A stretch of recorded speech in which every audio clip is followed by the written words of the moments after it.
Halo, Assalamualaikum warahmatullahi wabarakatuh. Eh, Berikut penjelasan terkait dengan ini ya, RIP Jepit. Pertama, niat awalnya itu memang untuk membangun ekosistem riset dan inovasi ekosistem. Jadi ini ekosistem inilah yang diinterpretasikan oleh BRIN itu menjadi 6 elemen, 6 elemen riset dan inovasi. Nah, tapi kita juga masih ingat juga, misalnya skala nasional seperti apa sih sebetulnya, meskipun cuma isu ya. Karena ini payungnya dari sana, nasional, kemudian provinsi, Jawa Tengah, gitu. Baru skala Karanganyar. Jadi kalau misalnya di skala nasional aja, misalnya ekosistem riset itu hanya dimonopoli oleh BRIN, Bappenas, kemudian lembaga lain tuh nggak terlibat. Andai kata pun ada pun sifatnya ad hoc, kayak Kajiskan, kayak gitu di sektor perikanan ya, kayak Komnas HAM, ya ad hoc semua gitu. Nah, kemudian skala provinsi juga begitu. Kita belum lihat, semua masih di monopoli oleh Litbang seperti itu. Resikonya monopoli di lembaga tertentu, otomatis yang lainnya akan tersingkirkan. Seperti itu. Sama kayak model pohon, kalau kita bicara ekosistem, ada pohon gede, maka yang di bawah tuh nggak kelihatan. Begitu pohon gedenya tumbang, maka yang rumput tuh bakal naik semua. Nah, seperti itu. Nah, ini Karanganyar. Karanganyar tuh seperti apa sih misalnya? Nah, selama ini tuh harusnya yang dibangun itu, yang diminta sama si pusat itu, Bapperlitbang ini dia sebagai orkestrator dirijennya riset di daerah. Dirijen ya. Tapi dia bukan ad hoc karena dia lembaga. Nah, di dalam sini ini statusnya sama nih, sejajar antara Litbang, ada perguruan tinggi, ada lembaga riset, ada industri sektor swasta, ada UMKM, ada masyarakat komunitas lokal, ada startup, ada media lokal, ada asosiasi profesi, ada lembaga sertifikasi. Nah, ini sebetulnya sejajar statusnya. Bapelitbang ini dia membawahi sebetulnya, bukan membawahi secara struktur, tapi secara fungsinya itu, fungsi riset dan inovasi itu ada di beberapa OPD. Katakanlah di sini ada Bapelitbang sebagai lembaga, ini sebagai fungsi, ini sebagai lembaga, seharusnya sih ada kayak model dewan risetnya daerah gitu. Semua terlibat. Ada Bapelitbang, nah ini sejajar semua, ada di satu lembaga sebetulnya ini. Nah, satu lembaga lah, misalnya disusun seperti apa ya badan riset daerah gitu. Semua ada di situ. Bapedanya ada, perguruan tingginya ada, semua ada di situ. UMKM-nya ada, sehingga itu menjadi tumbuh dan berkembang. Sekarang ini kan nggak ada, masing-masing jalan masing-masing. Andai kata pun ada, sifatnya transaksional. Nah, secara fungsi, Bapelitbang ini mengakomodir ada di Bapelitbang secara institusi, ada Diskominfo, misalnya ada DLH, PUPR, dan OPD lainnya. Nah, ini mengorkestrasi beberapa OPD di bawahnya ini seperti apa nih? Nah, sementara pada kenyataannya semua lembaga-lembaga ini, Bapelitbang, Kominfo, PU segala macam, mereka tuh sudah ada kerjasama dengan perguruan tinggi selama ini, selama bertahun-tahun ya. Cuman apakah menggunakan pendekatan ekosistem riset dan inovasi ataukah sekedar transaksional?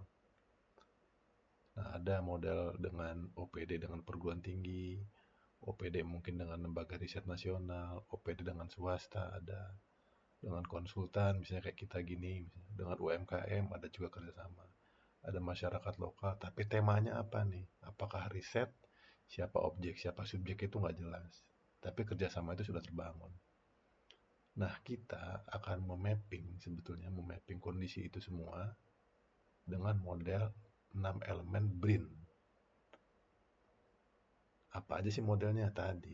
Ada kebijakan infrastruktur, ada kelembagaan, kapasitas kelembagaan, ada kemitraan, ada budaya, ada keterpaduan, ada globalisasi. Bahasa ini bahasa abstrak, sehingga bahasa ini mesti kita aktualkan. Aktualnya dengan cara apa? Nah, indikator kinerja. Kebijakan ini diukur dari apa? Satu, jumlah kebijakan. Ada berapa perda, ada berapa perbub, ada berapa. Nah ini dihitung dari sini. Atau bisa juga nanti nota dinas, bisa juga seperti itu. Karena ada beberapa riset yang membutuhkan waktu cepat tanpa harus ada proses pengadaan. Kemudian berapa alokasi anggaran dari APBD-nya. Kemudian berapa hak ciptanya. Nah ini diukur dari sini. Semakin banyak maka semakin hidup. Nah kita sudah lihat kebijakan ini relatif masih rendah. Kenapa? Alokasi APBD belum eksplisit berapa persen. Jumlah haki sama sekali belum tercatat di OPD. Nah, ini yang akan kita mapping seperti itu. Nah, kemudian kapasitas. Kapasitas itu apa sih? Misalnya, berapa unit riset inovasi? Nah, unit inovasi kalau versinya BRAIN diinterpretasikan di daerah berarti Jafung. Berapa banyak Jafung di sana? Aktif atau enggak? Kemudian berapa Jafung peserta riset dan inovasi? Ada berapa jumlah orangnya? Kemudian program riset terapan yang dilaksanakan ada nggak selama ini riset-riset terapan yang diterapkan di OPD. Nah ini kapasitas kelembagaan diukur dari situ. Semakin tinggi semakin bagus. Nah kemudian kemitraan. Nah kemitraan diukur dari apa? Jumlah MOU. Nah, ada berapa jumlah MOU? Kemudian ada jumlah proyek kolaboratif kerjasama misalnya. Kemudian ada berapa jumlah UMKM atau siapapun yang mengadopsi teknologi itu. Kayak kemarin misalkan ada Singkong tuh Singkong. Inovasinya apa? Kemudian diterapkan nggak itu. Nah, kemudian budaya diukur dari apa sih? Nah ini. Ada berapa jumlah inovasi yang dilaporkan? Ada nggak OPD? OPD itu melaporkan ke Bapelitbang. Inovasi yang diterapkan dari PU, misalnya dari LH, inovasinya apa? Nah, itu kan belum ada, jadi masih nol tuh. Kemudian jumlah peserta lomba inovasi, ada berapa jumlah? Kemarin Pak Rahmat kan ngasih tahu tuh ada. Tapi kan terbatas itu. Kemudian jumlah startup berbasis riset, ada nggak budaya-budaya baru misalnya yang menimbulkan atau menghasilkan jumlah startup berbasis riset misalnya.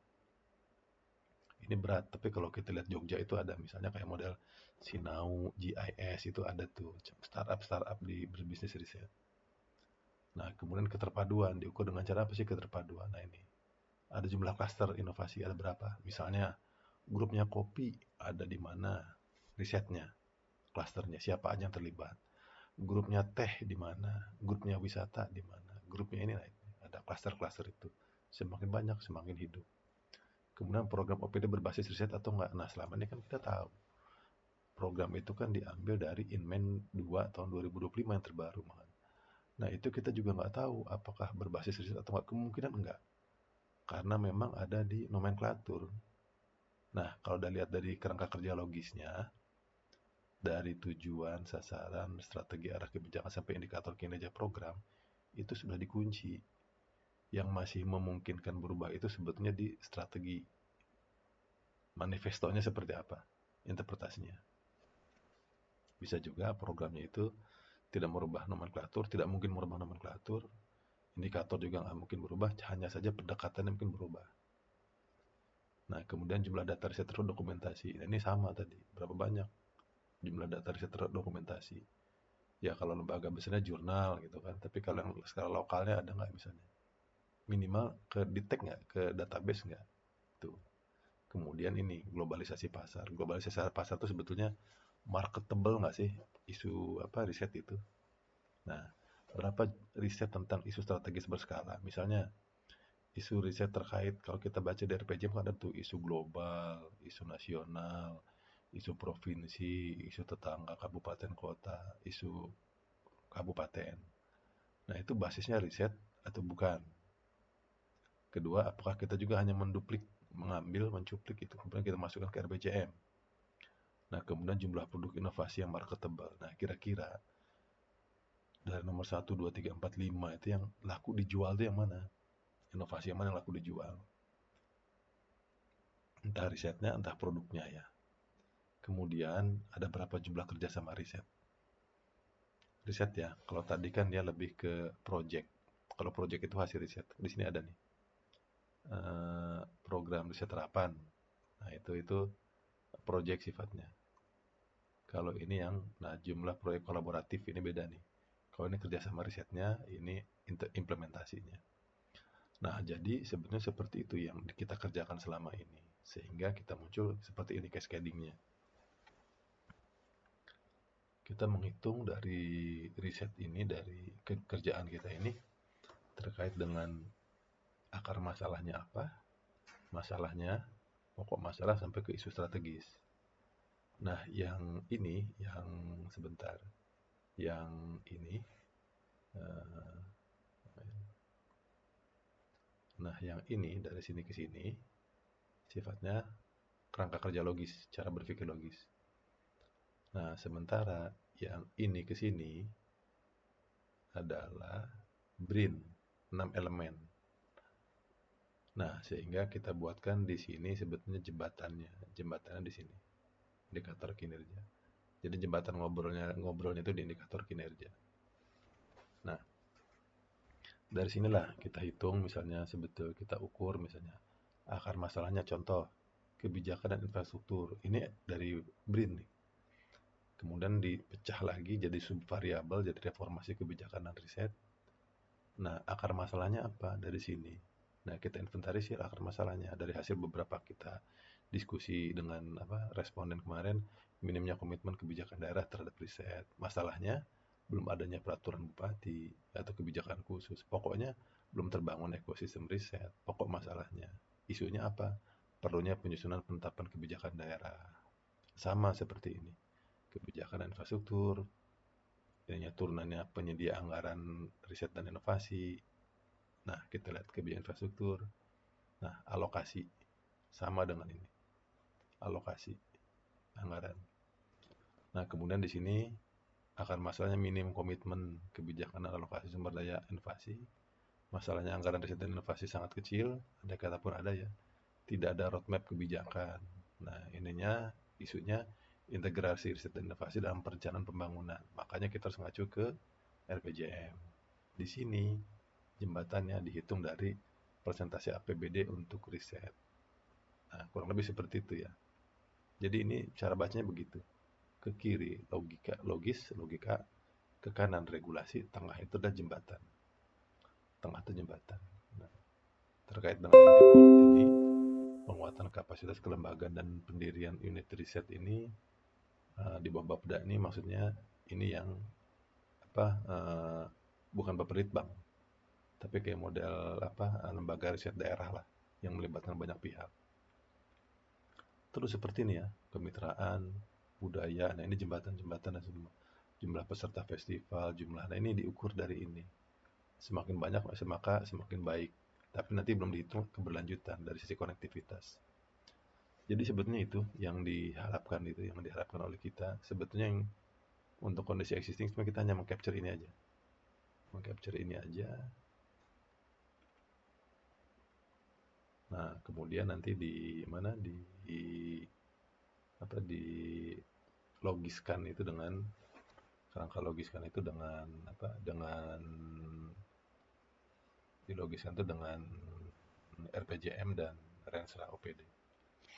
Sementara itu, Om Cahyo dan teman-teman. Assalamualaikum warahmatullahi wabarakatuh.